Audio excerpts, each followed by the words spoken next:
Sikhuluma neNazaretha babomvangeli, ulimi leNazaretha mangabe kuyisabatha kufanele kube njani?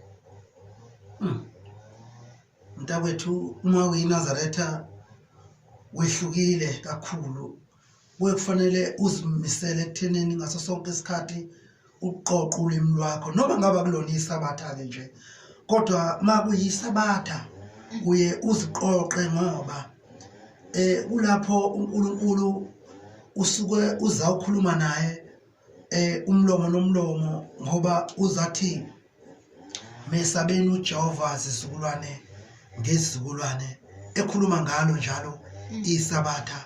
Uma uyiNazaretha uyaziqoqa, uziqoqele ekuthaneni uhlangane noJehova okungunyazo lwezulu. Amen. Sikhuluma bakithi indaba enkulu, sikhuluma indaba yesabatha.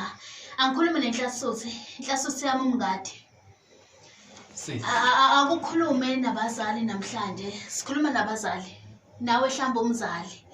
Sikhuluma nomzali ukuthi mangabe kuyisabatha, umzali yini kufanele ayenze enganeni mangabe kuyisabatha?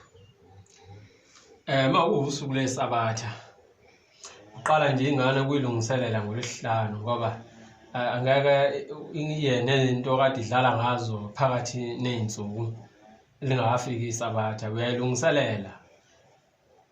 Kakhulukazi makuyinhlalisuthi nje sencane ifake ishethe lemhlophe ngesabatha, khona futhi nokuqondene namakhosazana ukuthi kusasa kuyisabatha ingane yakho iqhamuke inhle, uyitshele ngesabatha ingane, ngoba uthi uShembe elobe ehlawuleni zakhe, mbongeni uJehova amaNazaretha nezizukulwana ziyi